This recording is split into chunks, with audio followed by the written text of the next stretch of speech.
আওয়াজ দিয়ে কোথায় যেতে চাই? সুতরাং আল্লাহ তাআলা দুই ভাগ করে নেককার বদকার, আল্লাহর সন্তুষ্ট চিত্ত মানুষ মাখলুক আর আল্লাহর অবাধ্যতার প্রতীক মানুষ, দুইটা পাঠ করে দিলেন যিনি তিনি কে?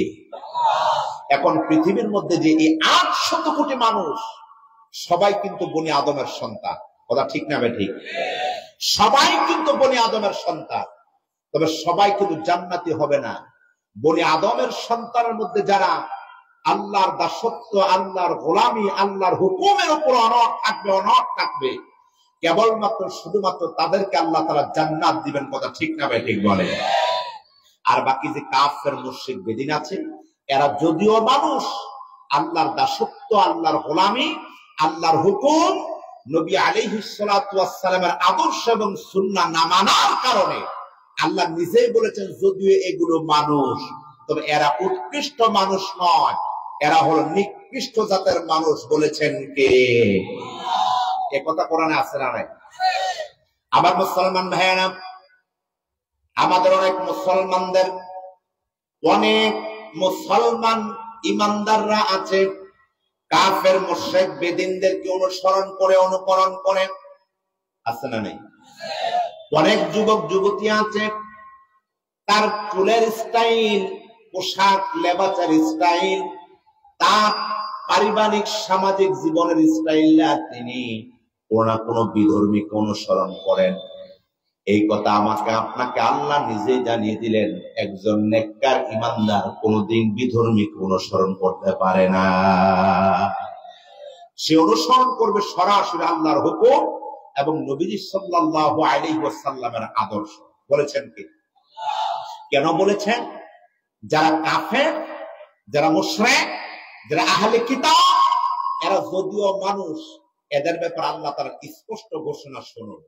আল্লাহ রাব্বুল আলামিন বলেন, ইন্নাল্লাযীনা কাফারু মিন আহলিল কিতাবি ওয়াল মুশরিকিনা ফী নারি জাহান্নাম খালিদিনা ফীহা উলাইকা হুম শাররুল বারিয়া। সূরা বাইয়িনার 6 নং আয়াতে কারিমা এটা। আল্লাহ রাব্বুল আলামিন বলেন, নিঃসন্দেহে যারা কাফের এবং যারা আহলে কিতাব এবং যারা মুশরিক, এদের স্থান হলো জাহান্নাম। এরা যেহেতু জাহান্নামী, আল্লাহ তাআলা বলেন এই বনি আদম গুলো জাহান্নামী হওয়ার কারণে যদিও তারা মানুষ, তবে আল্লাহ তাআলা বলেন উলাইকা হুম শাররুল বারিয়া, এরা হলো আমি আল্লাহ তাআলার সৃষ্টির নিকৃষ্ট জাতের মানুষ। জোরে বলুন নাউযুবিল্লাহ। আল্লাহর সৃষ্টি আকর্ষণীয় সৃষ্টি, এটা আল্লাহ তাআলা তাদের ব্যাপারে বলেন না, বরঞ্চ এই মানুষের সংখ্যাটা পৃথিবীতে কম না বেশি?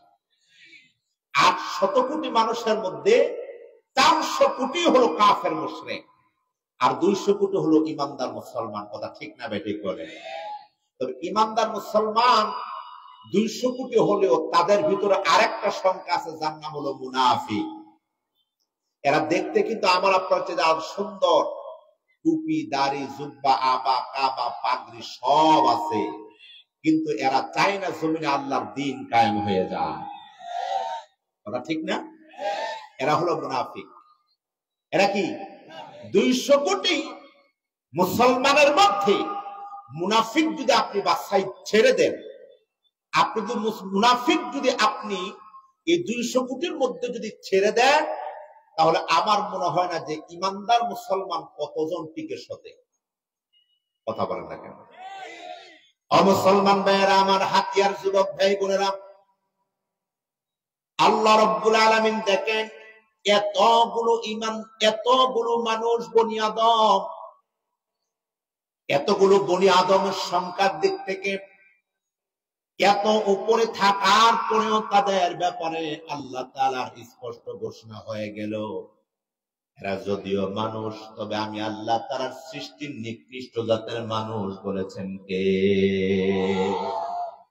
কোন দয়া নাই, কোন মায়া নাই, কিন্তু তাদের প্রতি আমার আপনার নামাজি হাজী সাহেব রোজাদারের মায়া দয়া আছে না নাই? কথা বলবেন না, আছে না নাই? অথচ যাদের ব্যাপারে আল্লাহ তাআলা ঘৃণা ছুড়ে দিয়েছেন, আর আমি আপনি যদি একনিষ্ঠ আল্লাহর গোলাম হয়ে থাকি, নবীদের আদর্শিক উম্মত হয়ে থাকি, অবশ্যই আল্লাহর সিদ্ধান্তের উপরেই আমাকে আপনাকে অনড় থাকার প্রয়োজন ছিল কি ছিল না বলেন? অথচ আমি আপনি এই বিধর্মীদেরকে প্রমোট করি, এই কাফের মুশরিকদেরকে প্রমোট করি, এই বিধর্মীদেরকে এমন ভাবে আমি আপনি অনুকরণ করি, আমাকে আপনাকে দেখলেই মনে হয় না আমি আপনি যে মুসলমানের সন্তান। কথা বলেন না, কথা ঠিক না? অথচ তাদের ব্যাপার আল্লাহর গ্যারান্টি, ডিরেক্ট গ্যারান্টি হলো তারা জাহান্নামী। যারা জাহান্নামী হবে, উলাইকা হুম শাররুল বারিয়া, এরা হলো আমি আল্লাহ তাআলার সৃষ্টির নিকৃষ্ট জাতের সৃষ্টি। আল্লাহ যাদেরকে নিকৃষ্ট বলেছেন, এদেরকে মুসলমান কোন আকেলে, কোন আবেগে অনুকরণ করে? এটা তো আমার ভাষার দিক থেকে আমি মিল করে দেখতে পারি না, বড় ঘৃণা লাগে। এখনকার পোলাপাইন যেমন ব্রাজিল, আর্জেন্টিনাকে ফুটবলের দিক থেকে সবচেয়ে বেশি ফেমাস মনে করে। ব্রাজিল কি মুসলমান না কাফের? আর্জেন্টিনা মুসলমান না কাফের? মেসি মুসলমান না কাফের? নেইমার মুসলমান না কাফের? ভারত আমাদেরকে যারা ধমক দিছে আলু পেঁয়াজ নিয়া, এরা কি মুসলমান না কাফের? তো তাদের ব্যাপারে কেন আমার আপনার মুহাব্বত, ভালোবাসা জাগবে, হৃদ্যতা কেন বাড়বে? আল্লাহ তো বলেছেন এরা নিকৃষ্ট। আল্লাহ বলেছেন এরা আমার সৃষ্টির একদম নিকৃষ্ট তাদের সৃষ্টি, তাদের স্থান জাহান্নাম। একজন ব্যক্তি মুমিন সে তো কোনোদিন জাহান্নামীকে অনুসরণ করতে পারে না, সে অনুসরণ করবে জান্নাতি একজন ব্যক্তিকে। কথা ঠিক না ঠিক বলে? মুসলমান ভাইয়েরা আমার, আল্লাহ রাব্বুল আলামিন একই সূরা বাইয়িনাত ৭ নং আয়াতে কারিমার মাঝে বলেন, ইন্নাল্লাযীনা আমানু ওয়া আমিলুস সালিহাতি উলাইকা হুম খায়রুল বারিয়া। আল্লাহ তাআলা বলেন, শুধুমাত্র কেবলমাত্র যারা ঈমানদার হবে, ঈমান আনার পরে যারা নেক আমল করে জীবন যাপন করবে, এই দুই আদর্শ এবং লকব যাদের মাঝে পাওয়া যাবে, আল্লাহ তাআলা তাদের ব্যাপারে বলেন, উলাইকা হুম খায়রুল বারিয়া। ঈমানদার মুসলমান হবে যারা, তারা হলো আমি আল্লাহ সৃষ্টির সবচাইতে উত্তম সৃষ্টি। জোরে বলুন সুবহানাল্লাহ।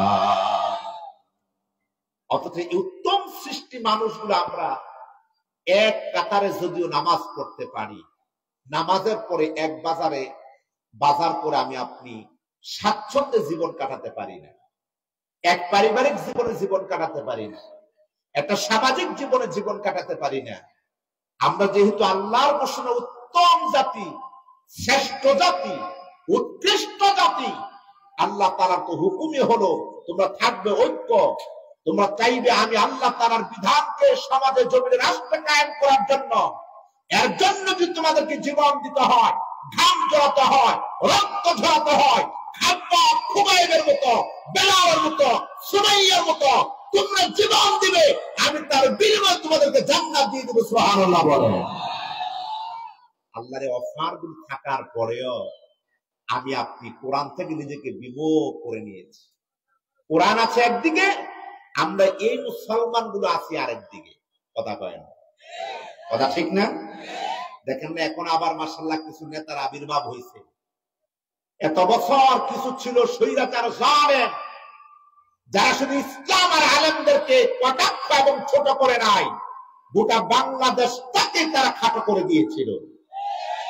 কথা ঠিক না?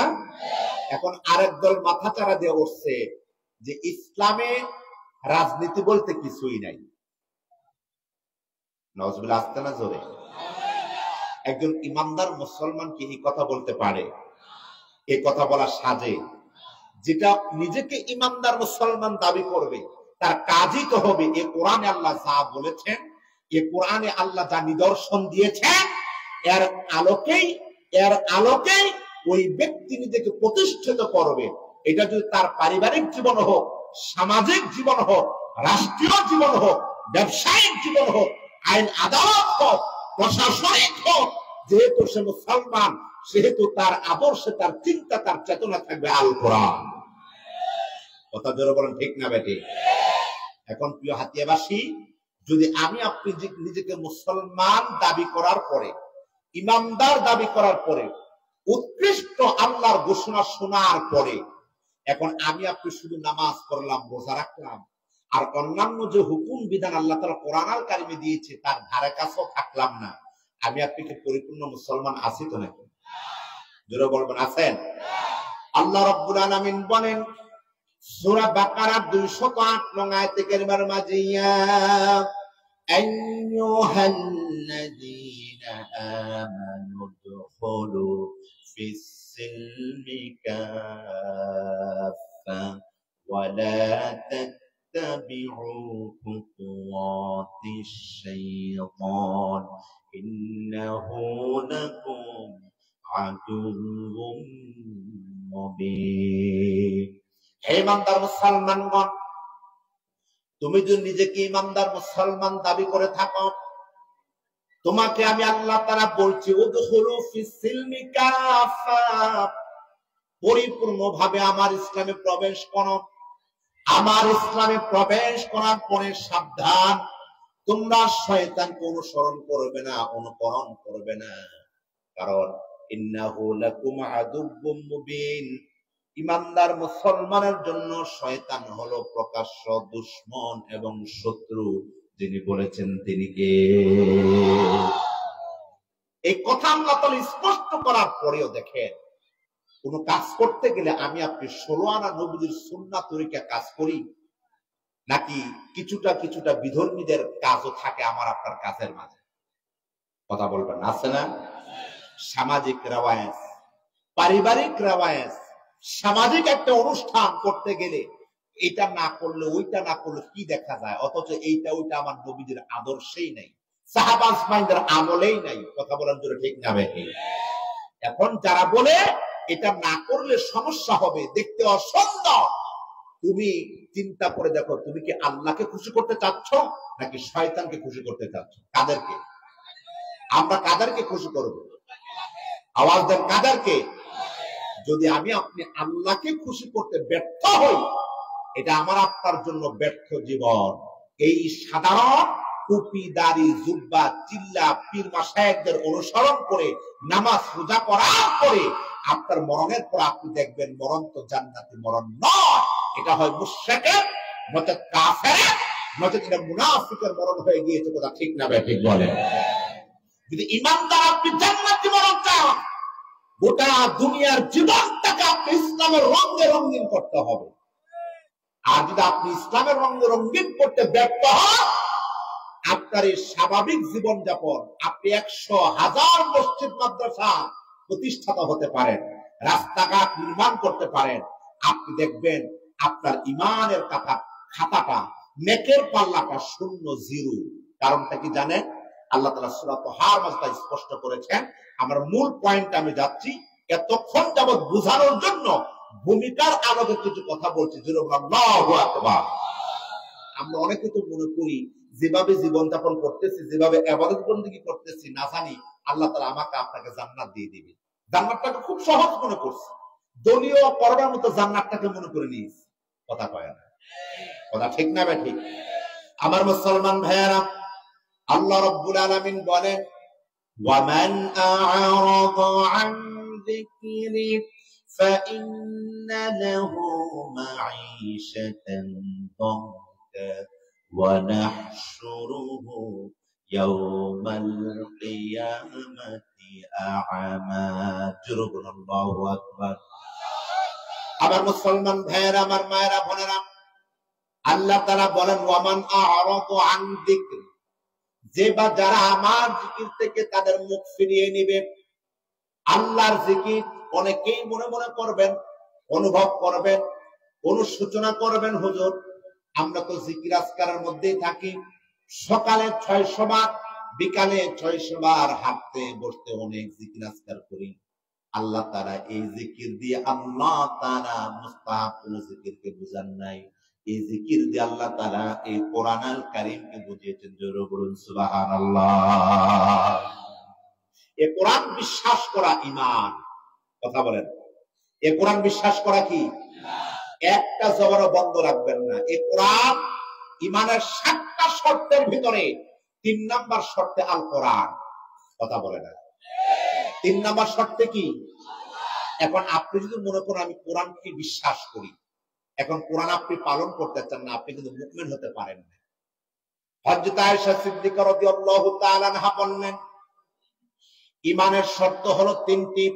ইকরার বিল লিসান, তাসদীক বিল জিনান, আমাল বিল আরকান। তুমি জবানে যা বলবা অন্তরে তাই বিশ্বাস করবে। 3য় নম্বরে জবান আর অন্তরে তুমি যা বলেছো বিশ্বাস করেছো।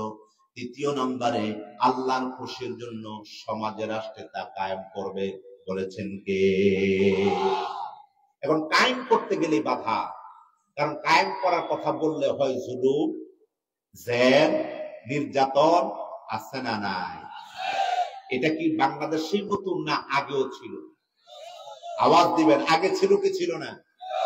এই পৃথিবীর রহমত আমার আপনার নবী সাল্লাল্লাহু আলাইহি ওয়াসাল্লাম, এই কথাটি আরব ভূখণ্ডে আমার নবীজি কায়েম করতে গিয়ে 1 দিন আর 2 দিন নয়, 3টি বছর শিয়াবে আবু তালেবের মধ্যে আমার নবী বন্দী ছিলেন। কথা ঠিক না ঠিক বলেন? আমার নবীর চাইতে শ্রেষ্ঠ মানুষ তদানীন্তন সময়ে, বর্তমানে, অতীতে কেউ কি আর হবে? হবে? যেই নবীকে মক্কার কাফের মুশরিকরা বলেছেন আল আমিন, যেই নবীজির প্রশংসায় পঞ্চমুখ হয়ে যেতেন মক্কার মানুষগুলো, যেই নবীজিকে ভদ্র সভ্য আদর্শিক যুবক বললেন, মক্কার বড় বড় জ্ঞানী গুণী কাফের মুশরিকগণ, যখন আমার নবী 40 বছরে পদার্পণ শেষে 41তম বছরে পা রাখলেন, আল্লাহ তাআলা যখন কোরআনটা আমার নবীর উপর ওহী করলেন, যে মানুষগুলোকে আমার নবীকে ভদ্র বলল, আদর্শিক বলল, ওই একই মানুষগুলো আমার নবীকে বলেছেন গণ কবি। আমার নবীকে কত খারাপ খারাপ ভাষা তারা কথা বলেছেন। জোরে বলেন ঠিক নয় কি? আমার নবী যদি শ্রেষ্ঠ মানুষ হওয়ার পরে, রহমাতুল লিল আলামিন হওয়ার পরে মানুষের ব্যবহারে কষ্ট পেয়ে থাকতে পারেন, মানুষের আচার আচরণ কষ্ট পেয়ে থাকতে পারেন, আমি আপনি কি আরবের খুলনা খাজু? আমার আপনার উপর তো আরো বেশি নির্যাতন অত্যাচার আসাটাই স্বাভাবিক। কথা ঠিক না ভাই ঠিক বলেন? এখন আপনি যদি মনে করেন কি না কি বলবে, কত অশান্তি, আমি গরিব, আমি মিসকিন, আমি অভাবী, আমার দ্বারা এটা সাজানো নয়। সাহাবা আজমাইনদের ভিতরে এরকম অভাবী ছিলেন, গরিব ছিলেন, মিসকিন ছিলেন। তারা গোটা পৃথিবীর দারিদ্রতাকে কখনো প্রাধান্য দেন নাই। তারা সবচাইতে বেশি প্রাধান্য দিয়েছেন ঈমান আর ইসলামকে। তারা দুনিয়ার শান সম্পদকে ভুলে গিয়ে আল্লাহর মহব্বতকে প্রাধান্য দিয়ে তারা শুরুতে চড়েছেন, ফাঁসির কাস্টে ঝুলেছেন, জালেম কাফের মুশরিকরা তো নির্যাতন হয়েছেন, তারপরে তারা ঈমান ইসলামকে কখনো পিছপা হয়ে যান নাই। আর আমি আপনি নিজেকে মুসলমান দাবি করি, কিন্তু ঈমান ইসলামের বহির প্রকাশ করতে চাই না। কথা কয় না? এখন কি সেই স্বৈরাচার আছেন যারা 17 বছর আলেমদের উপরে, কোরআনের ছাত্রদের উপরে, কোরআনের খাদেমদের উপরে, শুধু কোরআনদের নয়, বিরোধী দলে যারা ছিল যাদের উপরে নির্যাতন, অত্যাচার, জেল, জুলুম, আয়নাগর, কত সিচুয়েশন তৈরি করেছে। আজকে 6 মাস ধরে বাংলাদেশে তাকে আমরা দেখতে পাই। এখন কোরআন মানতে আমাকে আপনাকে বাধা দিয়েছে কে? কথা কয় না। কেউ কি বাধা দিয়েছে? বাধা আসে। এখন যেগুলো বাধা দিতে আসবে ওরাই বাধা হয়ে যাবে। কথা কয় না। কারণ বাংলাদেশ এখন ফিরে দাঁড়িয়েছে, ঘুরে দাঁড়িয়েছে। বাংলাদেশ আগের মতো আর স্বৈরাচার জালিমদের আন্ডারে নাই। আগামীর বাংলাদেশ কোরআনের বাংলাদেশ, আগামীর বাংলাদেশ ইসলামের বাংলাদেশ, আগামীর বাংলাদেশ উলামায়ে কেরামদের বাংলাদেশ, আগামীর বাংলাদেশে কোন স্বৈর শাসক দুনিয়ারই কোন ব্যক্তি আসতে পারবে না বলে ঠিক না ঠিক বলে। যদি তাই হয় আমাকে আপনাকে কোরআনের জ্ঞানে জ্ঞানান্বিত হতে হবে, কোরআনের আদর্শে নিজেকে আকর্ষিত হতে হবে, কথা ঠিক না ঠিক বলে। যদি হতে ব্যর্থ হই এটা আমার আপনার জন্য চিরন্তন ব্যর্থ, দুনিয়ার জমিনেও পরকালীন জমিনের, কথা ঠিক না ঠিক বলে। এই জন্য আল্লাহ তাআলা বলেছেন ওয়ামান আ'রাদা আন যিকরি, এই জিকির মুস্তাহাব জিকির না। মুস্তাহাব জিকির না করলে আপনার গুনাহ হবে না, করলে আপনার সওয়াব হবে, কথা কয় না। কিন্তু আপনি যদি ফরজ ছেড়ে ওয়াজিব ছেড়ে যদি আপনি মুস্তাহাব জিকির করতে থাকেন, যেমন আমাদের দেশের কিছু পীর আছে না, কথা কয় না, লাল শালু চুলের মধ্যে রাখে, জট লাগাইয়া শরীরকে সারার শট তালাশ করে পাওয়া যায় গাঞ্জার পর, এরকম কিছু পীর আছে না নাই? আপনাদের হাতে নাও থাকতে পারে, কারণ আশেপাশে নদী নালা আছে তো, কে কোন সময় পানি নিয়ে সুবা দিয়া ধরে কত যায় না, কিন্তু অন্যান্য স্থানে আছে না নাই? এদের মুখে দেখবেন জিকির আজকার কারে কয়, কিন্তু কোরআন নবীজির স্পষ্ট সুন্নাহর ধারে কাছেও নাই। আল্লাহ তাআলা স্পষ্ট বলেছেন ওয়ামান আ'রাদা আন যিকরি, এই জিকির হলো কোরআন আল কারীম। একজন ব্যক্তি নিজেকে ইমানদার মুসলমান তৈরি করতে চাইলে কোরআন হলো তার শ্রেষ্ঠ মাধ্যম। আওয়াজ দিতে হবে। আরেকটা বৈশিষ্ট্য হলো কোরআন, এই কোরআনটা কার জীবনে বলতে পারেন? আমাদের সমাজে আমাদের দেশে আশিকে রাসূলের কিন্তু অভাব নাই, কিন্তু আশিকে রাসূল যে দাবি করে ওই ব্যক্তি জানে না আশিকে রাসূল দাবি করার পেছনে যে কোরআন লাগবে, কারণ নবীজির চরিত্রটাই হলো আল কোরআন। সুবহানাল্লাহ। আল্লাহ নবীজির ইন্তেকাল শরীফের পরে সাহাবায়ে কেরাম রাদিয়াল্লাহু তাআলা আনহুমগণ আয়েশা সিদ্দিকা রাদিয়াল্লাহু তাআলা আনহাকে প্রশ্ন করলেন, মা মেহেরবানি করে বলুন আল্লাহর নবীজির আদর্শ চরিত্র কেমন ছিল? আয়েশা রাদিয়াল্লাহু তাআলা আনহা বললেন, ও নবীজির সাহাবীরা, সবেমাত্র দুনিয়া থেকে আল্লাহর নবী পদার্পণ করলেন, এখন কি তোমরা নবীজির আদর্শ চরিত্র ভুলে গেলে নাকি? সাহাবায়ে কেরাম বলল, না না, ভুলে যাই নাই, আপনার জবান দিয়ে জানতে চাচ্ছি নবীজির চরিত্র আদর্শ কি ছিল। মুসলিমের বর্ণনা, আয়েশা সিদ্দিকা রাদিয়াল্লাহু তাআলা আনহা বললেন, কানা খুলুকুহুল কুরআন। সুবহানাল্লাহ বলেন। এই কোরআনের চরিত্র যা, এই কোরআনের ভিতরে আছে যা, সব হলো আমার নবীজির আদর্শ, আমার নবীজির চরিত্র বলেছেন কে? এখন নিজেকে যদি আপনি আশিক রাসূল বানাতে চান, আপনার ইশকের মধ্যে কোরআন প্রথম থাকা দরকার আছে না নাই? কোরআনের জ্ঞান ছাড়া কেউ মুমিন হতে পারবে না, নবীজির আশিক হতে পারবে। এজন্য আল্লাহ তাআলা যে বলেছেন ওয়ারাফা'না লাকা যিকরা, হে নবী আমি আপনার প্রশংসাকে আমি সুউচ্চ করেছি জিকিরের মাধ্যমে। এই জিকিরটা কি? কোরআন। সুবহানাল্লাহ। এই জিকিরটা কি?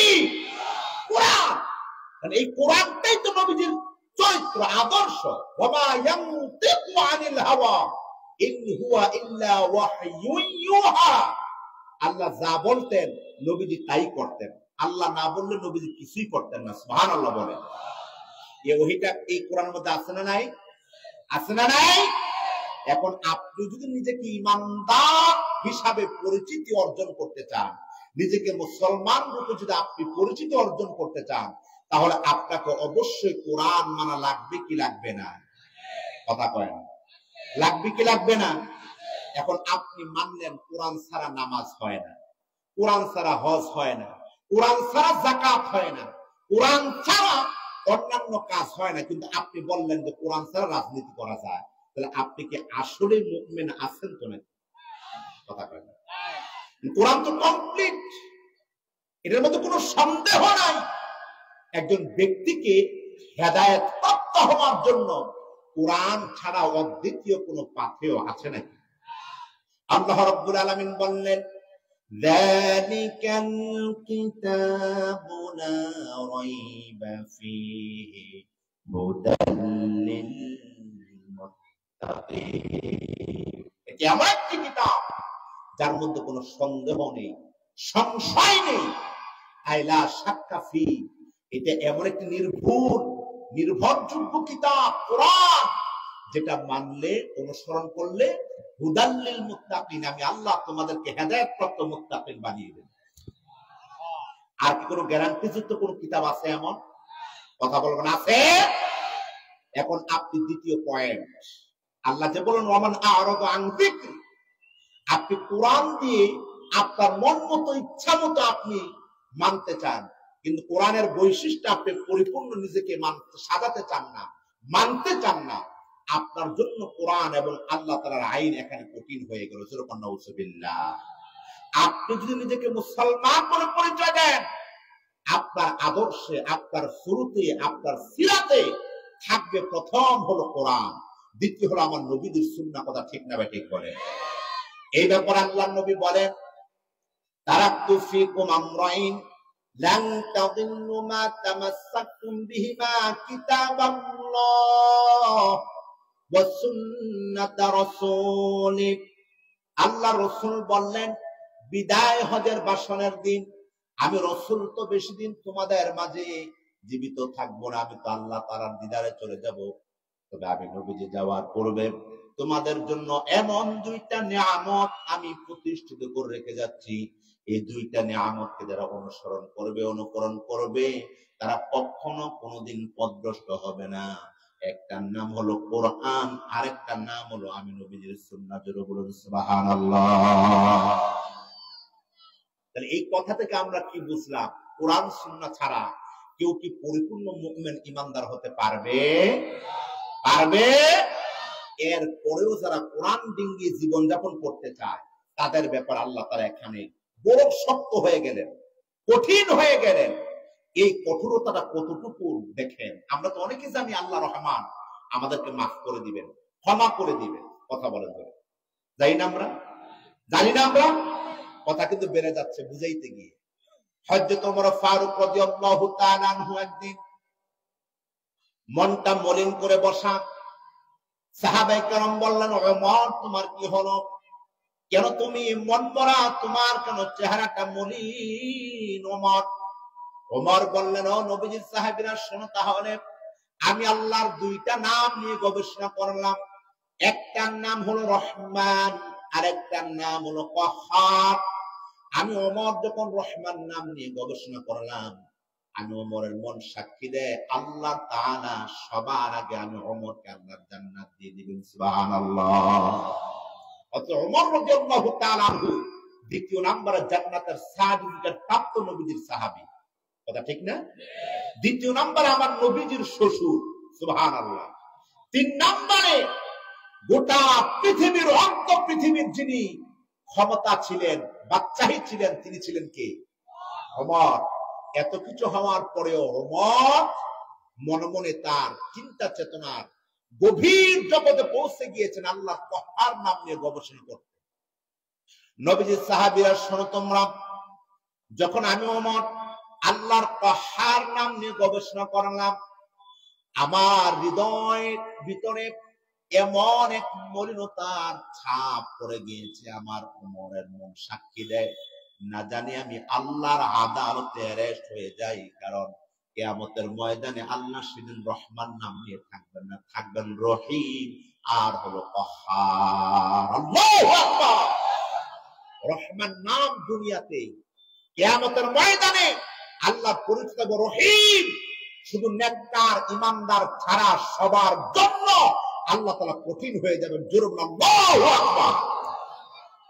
ও মুসলমান ভাইয়েরা, এই জন্য আল্লাহ তাআলা বললেন, আমার কোরআনের 16 আনা বিধান যারা পালন করবে না, আমার কোরআনে একজন ব্যক্তিকে, একজন মানুষকে, একজন ইমানদার মুসলমানকে যেভাবে জীবন যাপন করার জন্য আমি আল্লাহ তাআলা কোরআনের উপরে, কোরআনের মাধ্যমে, কোরআনের বিধান দিয়ে মানুষকে আহ্বান করেছি, উপদেশ দিয়েছি, এই মানুষগুলো যদি এই কোরআন থেকে মন মতো, ইচ্ছা মতো, স্বাধীন মতো জীবন যাপন করতে চায়, আল্লাহ তাআলা বলেন, ওয়ামান আ'রাদা আন যিকরি ফাইন্না লাহু মাঈশাতান দানকা। জোরে বলুন নাউযুবিল্লাহ। যারা কিছু মানবে কোরআন, কিছু ছেড়ে দিবে, আবার কিছু তো আছে শুধু মাঝে মধ্যে সুবিধার জন্য টুপি আর দাড়ি লাগায়, কথা কয় না। আবার যখন বিপদে পড়ে তখন টুপিদারি সব শেষে ফেলে। কথা কয় না? এই বাটপার গুলো বলে আমরা নাকি ধর্ম ব্যবসায়ী। বেটা বেয়াদব, যারা ভোটের জন্য মানুষকে বোকা বানাতে চায় দাড়ি টুপি দিয়া, এরাই হলো সবচেয়ে বড় ধর্ম ব্যবসায়ী। এটা ঠিক না? ঠিক বলেন। আল্লাহ তাআলা তাদের ব্যাপারে বলেন মাঈশাতান দনকা, সূরা তাহা 124 নং আয়াতে কারিমা। সময় কিন্তু কম, জানি সময় আছে কিনা। আমার মুসলমান ভাইরা, অল্প সময় হয় না তো, এটা বুঝাতে গেলে তো অনেক সময়ের প্রয়োজন। তারপর আমাকে সময় দেন নির্দিষ্ট করে। আল্লাহ তাআলা বললেন মাঈশাতান দনকা, কোরআন বিমুখ হয়ে যারা জীবন যাপন করবে, কোরআনের আইনের বাহিরে যারা চলবে, এই ব্যক্তিগুলোর ব্যাপার আল্লাহ তাআলা মাঈশাতান দনকা এই শব্দটি আল্লাহ তাআলা প্রয়োগ করলেন। এই শব্দটির ব্যাখ্যা হলো দুইটা। এক নাম্বার ব্যাখ্যা, কোরআন বিমুখ হয়ে যে মানুষ, যে ইমানদার মুসলমানগণ পৃথিবীর জমিনে জীবন যাপন করবে, এই জমিনটা আল্লাহ তাআলা তাদের জন্য সংকীর্ণ করে দিবেন। তারা এই জমিনে স্থায়িত্ব হতে পারবে না। এই জমিনে আল্লাহ দয়া রহমত বরকত থেকে শূন্য হয়ে যাবে। বলেছেন কে? আরেকটা ব্যাখ্যা হলো, এই মানুষগুলো যখন কবরে তাকে দাফন করা হবে, কবরের দুই পাশের মাটি এই পাপিষ্ঠকে এমন ভাবে চপেটাঘাত করবে, তার শরীরের হাড়গুলো পাউডার হয়ে যাবে। আল্লাহু আকবার বলেন। আমার মুসলমান ভাইয়েরা দেখেন কোরআনটা কতটা সত্য কিতাব, সত্য কোরআন। এই কথা ১৫০০ বছর পূর্বে আমার আল্লাহ তাআলা নবীর উপর ওহী করলেন। কথা বলেন যদি। কিন্তু ২০২৪ সালে ৫ আগস্ট এই কথার উত্তর মিলে গিয়েছে। কথা ঠিক না ঠিক বলেন? আল্লাহ যে বললেন কোরআনের সাথে যারা বেয়াদবি করবে, কোরআনের আন্দোলনের কর্মীদের উপর যারা আঘাত করবে, বিনা কারণে ইমানদার মুসলমানদের উপর জুলুম করবে, অত্যাচার করবে, নির্যাতন করবে, আয়নাগর বানাবে, ফাঁসির কাস্টে ঝুলাবে, যেই আল্লামা সাইদি রাহিমাহুল্লাহ চুল পরিমাণ কোন দুর্নীতি ছিল না, মিথ্যা ছিল না, বৈশিষ্ট্যের কাতারের মধ্যে ছিল না, এমন একজন ব্যক্তিকে 13টি বছর জেলখানার মধ্যে রেখে তাকে মারা হলো, শহীদ করা হলো। এমন মাজলুম ব্যক্তির উপরে আঘাত করার কারণে, ইমানদার মুসলমানদের উপরে আঘাত করার কারণে, কোরআন ইসলামের উপরে আঘাত করার কারণে 17 বছর শাসন ক্ষমতায় থেকে 21 সাল থেকে 42 সালের স্বপ্ন যারা দেখেছে, ৫ আগস্ট আল্লাহ তাআলা গোটা জমিন তাদের জন্য সংকীর্ণ করে দিয়েছেন। কথা ঠিক না বেঠিক? শুধু বাংলাদেশের জমিন নয়, গোটা পৃথিবীর মধ্যে যত বিধর্মী রাষ্ট্র রয়েছে, সব রাষ্ট্রের দরজা তার জন্য বন্ধ। কথা কয় না? একমাত্র যাকে খুশি করতে গিয়ে বাংলাদেশের ইসলামপন্থীদেরকে আঘাত করলো, নির্যাতন করলো, জুলুম করলো, যার জন্য আল্লাহ তার মাঝে শুধু তাকে রেখে দিয়েছেন। কোরআনের মধ্যে আমি আপনি অ্যারেস্ট হয়ে যেতে পারি। কথা ঠিক নাকি বলে? আল্লাহ রাব্বুল আলামিন বলেন, এই ব্যক্তিগুলো যখন কিয়ামতের ময়দানে উঠবে, তাদেরকে আমি আল্লাহ তাআলা ১ নাম্বার অন্ধ করে ওঠাবো। যখন তাদেরকে অন্ধ বানায় ওঠাবো, এই মানুষগুলো হাসরের ময়দানে আমি আল্লাহ তাআলাকে ডেকে ডেকে বলবে, ক্বালা রাব্বি লিমা হাশারতানি আ'মা ওয়া ক্বাদ কুনতু বাসীরা। আয় রব, দুনিয়ার জমিনে তো আমি চক্ষুওয়ালা ছিলাম,